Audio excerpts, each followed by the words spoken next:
नमस्कार, जी नेपाल न्युजमा यहाँलाई स्वागत छ। म करुणा लामिछाने। सुरुमा मुख्य समाचारका शीर्षकहरू। नेपालको स्वास्थ्य सुदृढ बनाउन स्वास्थ्य क्षेत्रका प्राथमिकतामा सघाउने डब्ल्युएचओका महानिर्देशक गेब्रेयससद्वारा प्रतिबद्धता व्यक्त। दक्षिण पूर्वी एसियाली क्षेत्रीय केन्द्रका रूपमा विकास गर्न सहयोग गर्ने।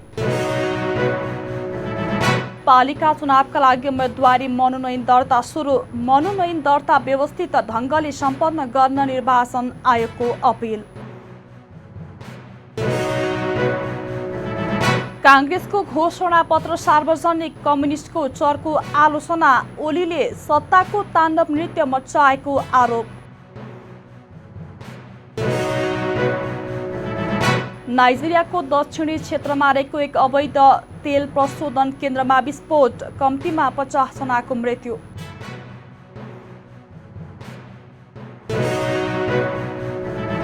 र प्रथम मिलन स्मृति जुनियर राष्ट्रिय टेबल टेनिस प्रतियोगिता जेठमा आयोजना हुने। प्रतियोगिता 7 गतेदेखि 9 गतेसम्म सञ्चालन हुने। अब समाचार विस्तारमा। विश्व स्वास्थ्य संगठन डब्ल्युएचओले नेपालको स्वास्थ्य आपतकालीन तयारीलाई सुदृढ बनाउन तथा स्वास्थ्य क्षेत्रका प्राथमिकतामा सघाउने प्रतिबद्धता व्यक्त गरेको छ। आइतबार काठमाडौँमा स्वास्थ्य तथा जनसङ्ख्या मन्त्री विनोद खतिवड़ाले पत्रकार सम्मेलन गर्दै डब्ल्युएचओका महानिर्देशक डाक्टर टेड्रोस अधानोम गेब्रेयससको नेपाल भ्रमणका क्रममा स्वास्थ्य क्षेत्रका प्राथमिकतामा सघाउने प्रतिबद्धता व्यक्त गर्नुभएको जानकारी दिनुभयो। त्यस्तै भ्रमणका क्रममा नेपालमा बाल तथा स्त्री रोग ओन्कोलोजीमा केन्द्रित मातृ र बाल स्वास्थ्य सहकार्य केन्द्र स्थापना, किटजन्य रोगको तालिम तथा अनुसन्धान केन्द्रलाई डब्ल्युएचओको दक्षिण पूर्वी एसियाली क्षेत्रीय केन्द्रका रूपमा विकास गर्न सहयोग गर्ने प्रतिबद्धता पनि प्राप्त भएको उहाँले बताउनुभयो। मन्त्री खतिवड़ाले अत्यावश्यक औषधि उत्पादन र शल्य चिकित्सा सम्बन्धी स्वास्थ्य उद्योग स्थापनाका साथै नेपाली विज्ञहरूलाई अवसर एवं क्षमता विकासमा सहयोग गर्ने प्रतिबद्धता महानिर्देशकले व्यक्त गर्नुभएको बताउनुभयो। बढ्दो बोझसँग लड्न हालै गरिएका प्रयास र टाइफाइड कन्जुगेट खोप अभियानको थालनी लगायतका विषयमा छलफल भएको थियो। नेपाली जनताको सुस्वास्थ्य कायम गर्न र हाम्रो देशको स्वास्थ्य प्रणालीलाई सुदृढ बनाउन नेपाललाई गर्दै आएको सहयोग तथा सहकार्यका लागि नेपाल सरकारको तर्फबाट विश्व स्वास्थ्य सङ्गठनलाई धन्यवाद दिइयो। नेपाल सरकारलाई मानव संसाधन रणनीति र स्वास्थ्य वित्तीय रणनीतिको रूपमा प्रदान गरेको विश्व स्वास्थ्य सङ्गठनको रणनीतिक सहयोग कदरयोग्य रहेको र स्वास्थ्यमा सर्वव्यापी पहुँचको लागि प्रदान गरिएको प्राविधिक सहयोगले हामीलाई समयमै दिगो विकासका लक्ष्य हासिल गर्न मद्दत गर्ने विषयमा विश्वस्त गराइयो। राष्ट्रिय खोप कार्यक्रम आपतकालीन तयारी र प्रतिकार प्रणालीलाई सुदृढ गर्न राष्ट्रिय मापदण्ड र निर्देशहरूको निर्माणमा पुर्याएको विश्व स्वास्थ्य सङ्गठनको सहयोगको प्रशंसा गर्नुको साथै नेपालको सन्दर्भमा उपयुक्त ठानेका स्वास्थ्यका प्राथमिकताहरूलाई अगाडि बढाउन विश्व स्वास्थ्य सङ्गठनसँग मिलेर काम गर्न तत्पर रहेको जानकारी गराइयो। डब्ल्युएचओका प्रतिनिधि मण्डल समक्ष नेपालले प्रस्तुत गरेका विषयलाई डब्ल्युएचओले सकारात्मक रूपमा लिएको मन्त्री खतिवड़ाले जानकारी दिनुभयो। काठमाडौँ महानगरपालिकाको मेयर पदमा स्वतन्त्र उम्मेद्वार बालेन शाहले उम्मेदवारी दर्ता गराउनु भएको छ। आइतबार काठमाडौँको सभागृहमा रहेको निर्वाचन अधिकृतको कार्यालयमा पुगेर शाहले उम्मेदवारी दर्ता गराउनु भएको हो। उम्मेदवारी दर्तापछि शाहले स्थानीय तहमा स्वतन्त्र व्यक्ति पुगेर काम गर्दा सकारात्मक नतिजा आउने दावी गर्नुभयो। स्थानीय निर्वाचन निर्दलीय हुनुपर्छ भन्ने आफूहरूको सिद्धान्त रहेको र आफूलाई युवाहरूको साथ रहेको उहाँले बताउनुभयो। त्यस्तै उहाँले काङ्ग्रेस र एमालेको भोट काट्नका लागि उम्मेदवारी दिएको जित सुनिश्चित रहेको धारणा राख्नुभयो। यो राजनीति गर्ने थलो चाहिँ होइन। खासमा मेयरको मेयर भनेको होइन, तपाईँको एउटा कुनै कम्पनीको सिइओ अथवा एक्जिक्युटिभ पोस्ट जस्तो कुरा हो मेयर भनेको।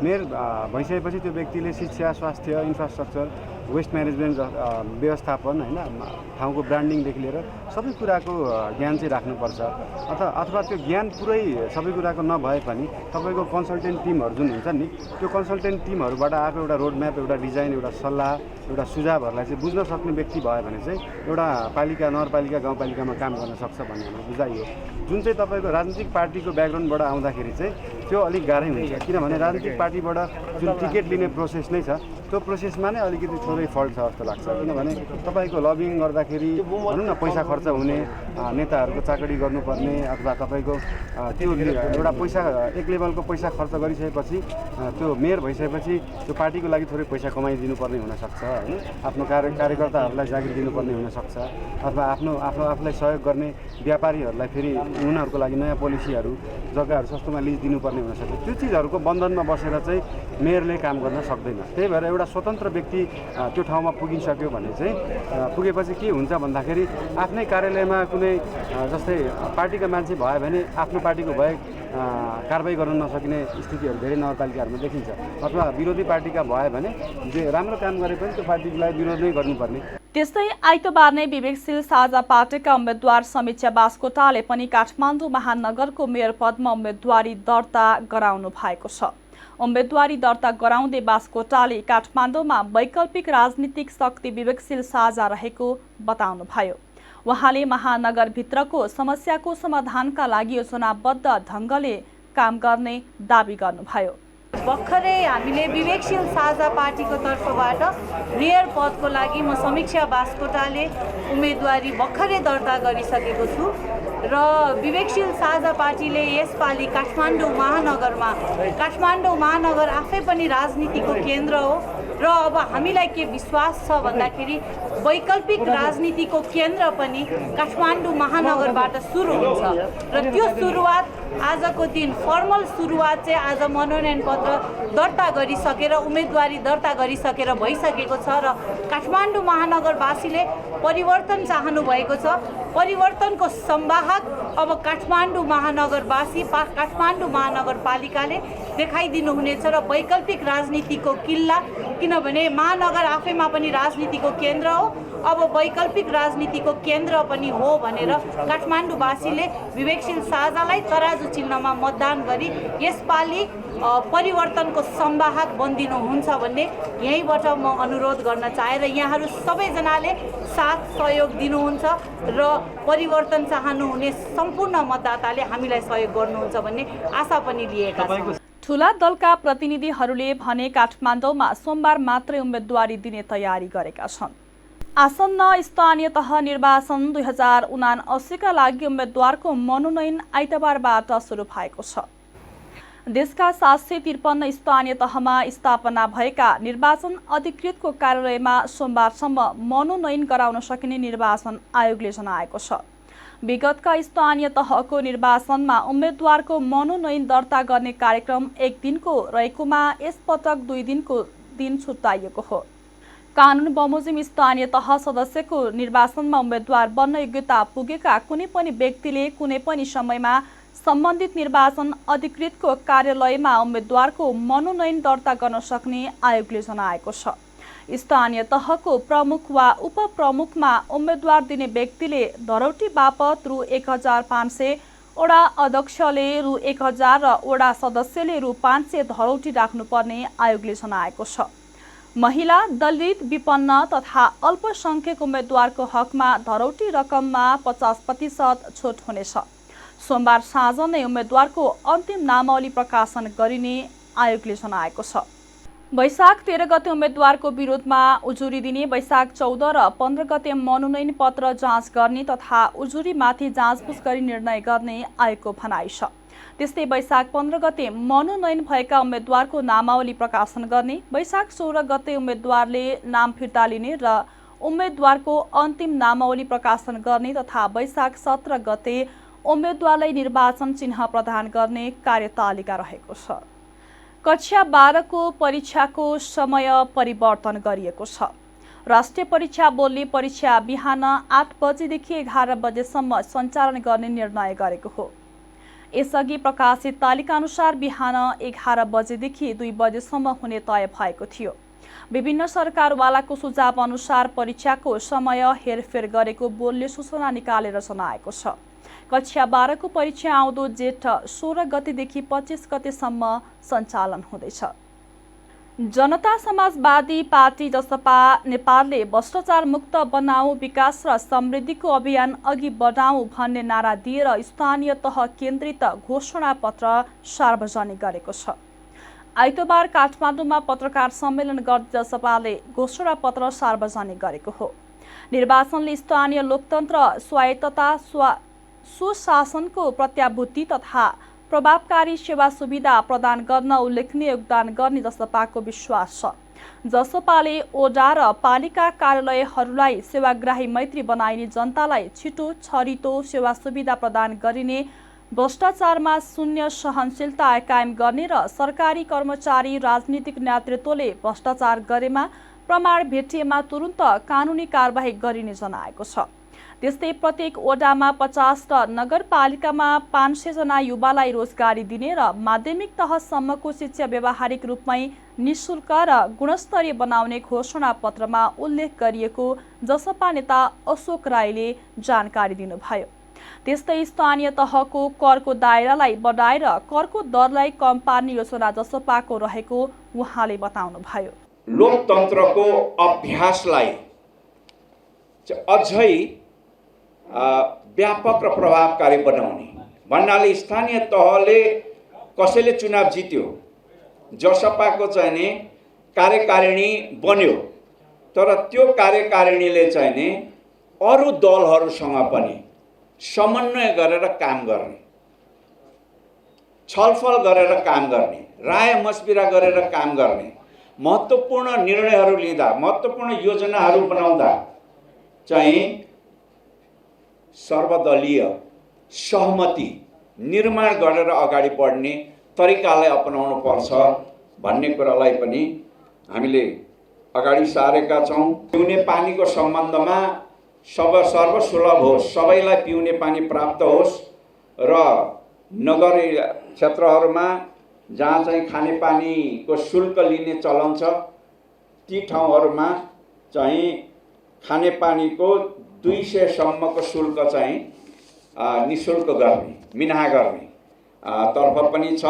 पत्रकार सम्मेलनमा जसपा अध्यक्ष उपेन्द्र यादवले सामाजिक सुरक्षालाई प्रभावकारी बनाउने र गाउँ गाउँमा स्वस्थकर पिउने पानी, फोहोर मैला व्यवस्थापनका विषय र विपद व्यवस्थापन समितिलाई पार्टीले प्राथमिकताका साथ राखिएको बताउनुभयो। त्यस्तै जसपाका संघीय परिषद अध्यक्ष डाक्टर बाबुराम भट्टराईले मास्टर प्लान बनाएर नै विकासको योजनालाई अघि बढाउने प्रतिबद्धता जनाउनुभयो।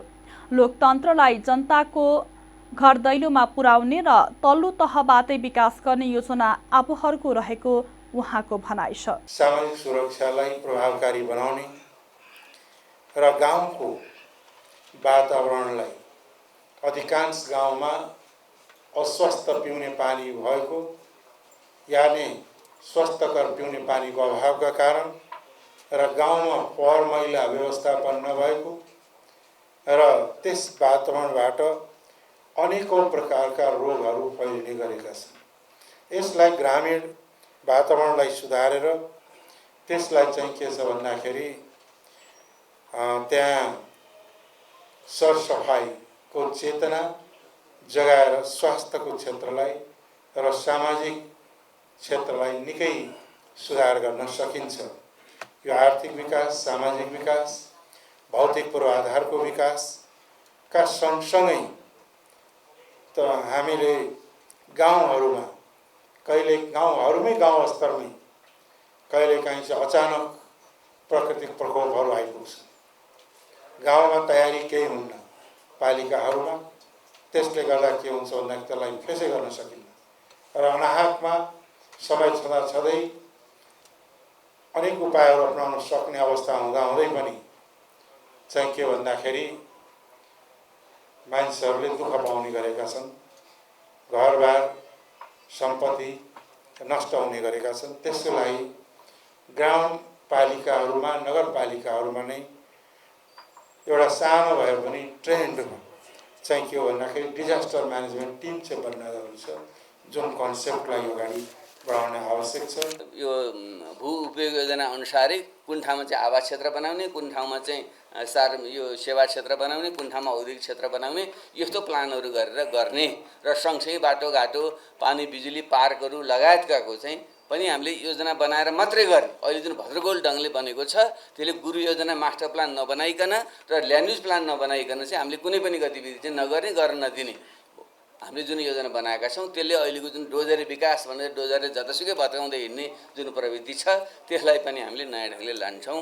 यो हाम्रो चाहिँ प्रतिबद्धता हो। त्यसैले मैले अब धेरै कुरा नराखिकन मैले खालि हाइलाइट मात्रै के भन्न खोजेको हो भने हामीले लोकतन्त्रलाई जनताको घर दैलोमा पुर्याउने र विकास चाहिँ माथिबाट लाद्ने होइन, विकास पनि तलैबाट चाहिँ ल्याउने चाहिँ हाम्रो चाहिँ मुख्य चाहिँ यो हाम्रो प्रतिबद्धता छ। त्यस अर्थमा अरूले गरेका प्रतिज्ञाभन्दा हाम्रा जुन प्रतिबद्धता छन् ती चाहिँ विशिष्ट छन्। नवीन जसपाले मधेसी, थारू, मुस्लिम, आदिवासी जनजाति, खस, सीमान्तकृत, अल्पसंख्यक तथा लोपोन्मुख जाति, शिल्पी, दलित, दुर्गमवासी, महिला, लैङ्गिक अल्पसंख्यक आदिको सम्मानजनक सहभागिता गर्ने प्रतिबद्धता जनाएको छ। आधुनिक शौचालय सुविधा नपुगेका घर परिवारलाई शौचालय निर्माण गर्न रु 10,000 को अनुदान दिने लगायतका योजना जसपाको घोषणा पत्रमा उल्लेख छ। राजस्व अनुसन्धान विभागले 18 करोड 5 लाख रुपैयाँ मूल्य अभिवृद्धि कर भ्याट छलेको आरोपमा 5 जना विरुद्ध मुद्दा दर्ता गरेको छ।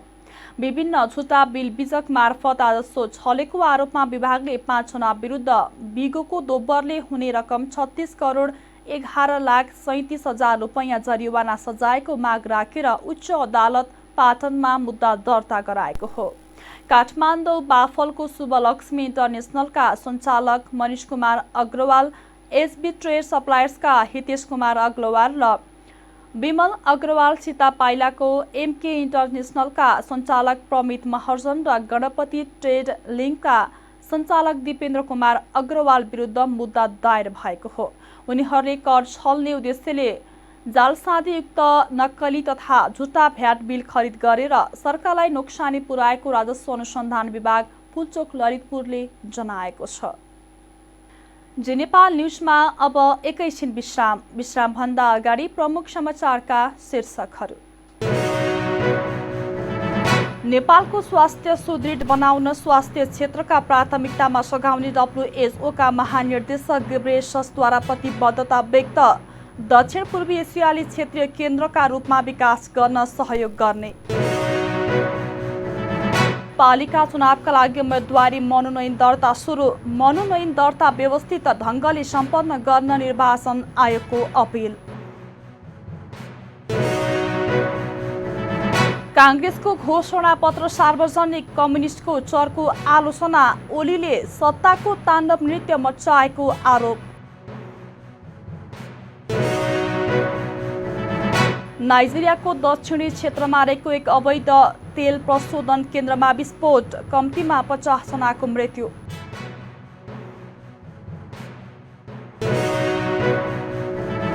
र प्रथम मिलन स्मृति जुनियर राष्ट्रिय टेबल टेनिस प्रतियोगिता जेठमा आयोजना हुने। प्रतियोगिता 7 गतेदेखि 9 गतेसम्म सञ्चालन हुने। विश्राम पश्चात अब बाँकी समाचार। श्रम, रोजगार तथा सामाजिक सुरक्षा मन्त्री कृष्ण कुमार श्रेष्ठले मलेसियाबाट उद्धार गरिएका श्रमिकहरूसँग आवास गृहमा पुगेर उनीहरूले भोगेका समस्याहरूबारे जानकारी लिनुभएको छ। आइतबार काठमाडौँको वसुन्धरामा रहेको प्रवासी नेपाली समन्वय समितिको आवास गृहमा मन्त्री श्रेष्ठले मलेसियाबाट उद्धार गरिएका श्रमिकहरूसँग विदेशी भूमिमा नेपालीहरूले भोगेका समस्याको कारण र समाधानका उपायबारे छलफल गर्नुभएको हो। मन्त्री श्रेष्ठले विदेशमा अलपत्र वा समस्यामा परेका नेपालीलाई संरक्षण गरी स्वदेश फर्काउने विषयलाई आफूले उच्च प्राथमिकता दिएको बताउनुभयो। नेपाली श्रमिकहरूको न्यायमा पहुँच तथा क्षतिपूर्ति सुनिश्चित गर्न रोजगारदाता, सरकारी निकाय, श्रमिक र म्यानपावर कम्पनीलाई जिम्मेवार बनाउनु पर्ने मन्त्री श्रेष्ठले बताउनुभयो। मलेसियामा लामो समय गैर कानुनी हैसियत भएर बसेका, तलब भुक्तानी नपाएका, रोजगारीबाट निष्कासन गरिएका र जेलमा रहेका गरी 10 जना श्रमिकलाई उद्धार गरी नेपाल ल्याइएको थियो। मन्त्री श्रेष्ठले विदेशमा नेपाली श्रमिकले भोगेको समस्या समाधानका लागि सम्बन्धित देशको सरकारसँग कुरा गर्ने बताउनुभयो। मन्त्री श्रेष्ठले उद्धार गरिएका श्रमिकहरूलाई नेपालमै स्वरोजगार बन्न र विदेश जानै परे सिप सिकेर तथा सबै प्रक्रिया बुझेर मात्रै जान आग्रह गर्नुभयो। नेपाली काङ्ग्रेसले स्थानीय निर्वाचन 2079 का लागि सार्वजनिक गरेको घोषणा पत्रमा कम्युनिस्ट पार्टीहरूको चर्को आलोचना गरेको छ। कम्युनिस्ट पार्टीको आलोचना गर्न घोषणा पत्रको 14 पृष्ठ खर्चेको काङ्ग्रेसले नेकपा एमालेका अध्यक्ष केपी शर्मा ओलीलाई जनउत्तेजनाको व्यापारीको संज्ञा दिएको छ। अभूतपूर्व राजनीतिक परिवर्तनपछि जनताले गरेको विश्वासलाई धोका दिँदै कम्युनिस्टहरूले सुनौलो अवसर खेर पालेको काङ्ग्रेसको निष्कर्ष छ। तत्कालीन नेपाल कम्युनिस्ट पार्टीका अध्यक्ष ओली नेतृत्वको सरकारले संसद विघटन गर्नुलाई काङ्ग्रेसले लोकतान्त्रिक व्यवस्थामाथि सुनियोजित आक्रमण भनेको छ। काङ्ग्रेसले चुनावी घोषणा पत्र मार्फत कम्युनिस्टले बितेको 5 वर्षलाई खेर फालेको र जनताको विश्वासमाथि घात गरेको भन्ने सन्देश दिन खोजेको छ। नेपाल कम्युनिस्ट पार्टीले सत्ता र शक्तिको केन्द्रीकरण गर्ने केपी शर्मा ओली जस्तो एउटा जनउत्तेजनाको व्यापारीको उन्मादी महत्त्वाकांक्षाका खातिर आफ्नो दलको सारा शासकीय कौशल लोकतन्त्र र समग्र प्रणालीलाई नै तहस नहस बनाउनेतिर लगायो घोषणा पत्रमा उल्लेख छ। कम्युनिस्टकै कारण नागरिकको राजनीतिक स्थिरताको आशामाथि धोका भएको र मुलुक झन भयङ्कर अस्थिरताको चक्रव्यूहमा फस्ने जोखिम समेत बढाएको काङ्ग्रेसको निष्कर्ष छ। स्थानीय तहको निर्वाचनका लागि ललितपुर महानगरपालिकाको प्रमुख र उपप्रमुखमा राप्रपाले उम्मेदवारी दर्ता गराएको छ भने वडा नम्बर 10 को अध्यक्षमा 81 वर्षीय नरसिंह बेन्जनकारले उम्मेदवारी दर्ता गराउनु भएको छ। आइतबार निर्वाचन अधिकृतको कार्यालय जाउलाखेल पुगेर स्वतन्त्र रूपमा नरसिंह बेन्जनकारले वडा नम्बर 10 को अध्यक्षमा उम्मेदवारी दर्ता गराउनु भएको हो। उहाँ यसअघि पनि सोही वडाको वडा अध्यक्ष हुनुहुन्थ्यो। उहाँले 2029 सालदेखि वडा अध्यक्षमा लगातार स्वतन्त्र उम्मेदवारका रूपमा उम्मेदवारी दिँदै आउनु भएको छ। सो वडामा राप्रपाले पनि बेन्जनकारलाई नै सहयोग गर्ने जनाएको छ। त्यस्तै आइतबार नै ललितपुर महानगरमा राष्ट्रिय प्रजातन्त्र पार्टीले ललितपुरको प्रमुख र उपप्रमुख उम्मेदवारी दर्ता गरेको छ। महानगरको प्रमुखमा अष्टबहादुर महर्जन र उपप्रमुखमा स्वर्णिमा साक्यले उम्मेदवारी दर्ता गराउनु भएको हो। मनोनयन दर्ता सोमबारसम्म चल्नेछ। कैलालीको कैलाली गाउँपालिका वडा नम्बर 7 स्थित विपदपुर मुक्त कमैया शिविरमा भीषण आगलागी भएको छ। आगलागीबाट 50 बढी घर जलेर नष्ट भएको बताइएको छ। शिविरमा 70 भन्दा बढी घर धुरिरहेका छन्। आगलागी अझै नियन्त्रणमा आइसकेको छैन। गाउँको नलमा लगाएको आगो हावाले उडाएर बस्तीमा सल्केको स्थानीयले बताएका छन्। टिकापुर नगरपालिका र धनगढी उपमहानगरपालिकाबाट गएको दमकल प्रहरी र स्थानीयले आगो नियन्त्रणको प्रयास गरिरहेको कैलाली प्रहरीले जनाएको छ। कैलालीका प्रहरी प्रमुख प्रहरी उपरीक्षक सोमेन्द्र सिंह राठौराले आगलागीबाट भएको क्षतिको यकिन हुन नसकेको बताएका छन्। अहिले म र सिडिओ साहब घटनास्थलतर्फ जाँदैछौँ। धनगढी र टिकापुरको दमकल आगो नियन्त्रणको प्रयास गर्दैछन्। अन्य स्थानीय तहको दमकल पनि मगाइरहेका छौँ उनले भने। नेपालमा आइतबार थप 13 जनामा कोरोना संक्रमण पुष्टि भएको छ। देशभर गरिएको 3144 पीसीआर परीक्षणका क्रममा 11 जना र 1111 एन्टिजेन परीक्षणका क्रममा 2 जनामा कोरोना संक्रमण पुष्टि भएको हो। कोरोनाका कारण आइतबार पनि कसैको मृत्यु नभएको स्वास्थ्य मन्त्रालयले जनाएको छ। त्यस्तै थप 25 संक्रमित कोरोना मुक्त हुँदा हालसम्म नेपालमा 9,66,523 जना निको भएका छन्। हाल नेपालमा 269 सक्रिय संक्रमित आइसोलेसनमा रहेको स्वास्थ्य मन्त्रालयले जनाएको छ। पछिल्लो समय लगातार ओह्रालो लाग्दै आएको शेयर बजार आज आइतबार भने उच्च अङ्कले बढेको छ।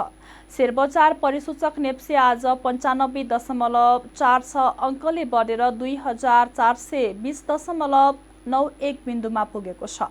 सबै समूहको सेयर बढेको दिन बीमा, जलविद्युत, फाइनान्स, विकास बैंक र माइक्रो फाइनान्स समूहको सेयर उच्च अङ्कले उकालो लागेको छ। आज कारोबार रकममा पनि सुधार आएको छ। 238 वटा कम्पनीका 66,39,000 किता सेयर 2 अर्ब 53 करोड 12 लाख रुपैयाँमा कारोबार भएका छन्। सबैभन्दा धेरै सानीमा बैंकको प्रमोटर सेयर 22 करोड रुपैयाँमा किनबेच भयो।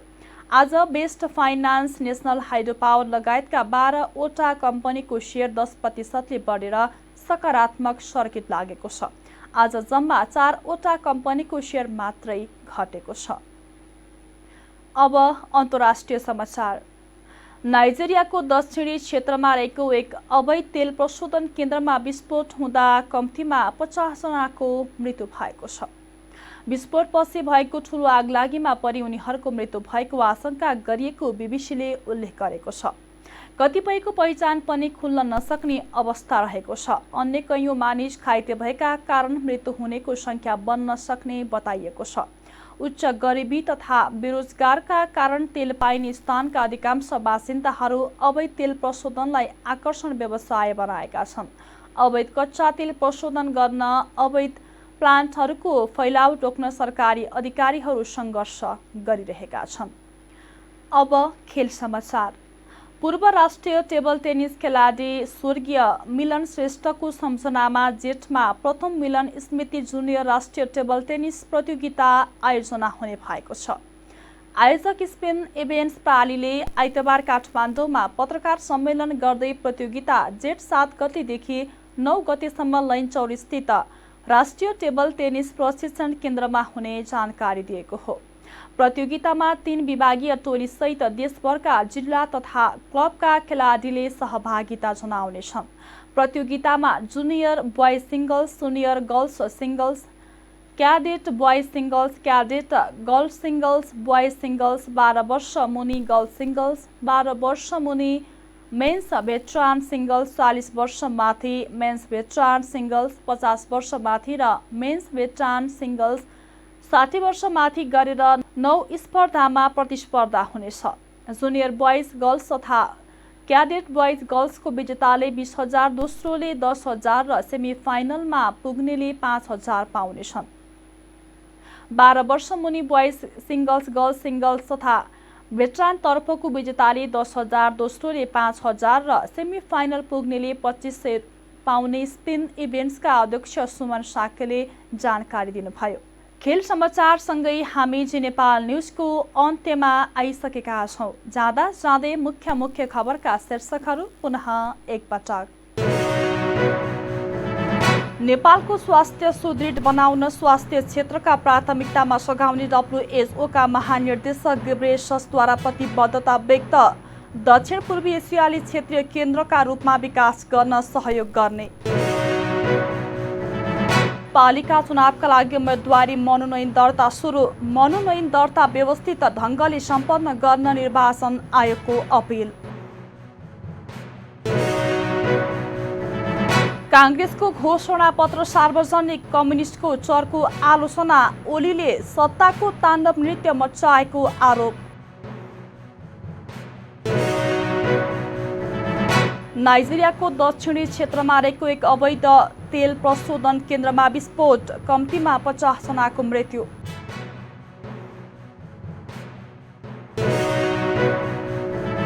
र प्रथम मिलन स्मृति जुनियर राष्ट्रिय टेबल टेनिस प्रतियोगिता जेठमा आयोजना हुने। प्रतियोगिता 7 गतेदेखि 9 गतेसम्म सञ्चालन हुने।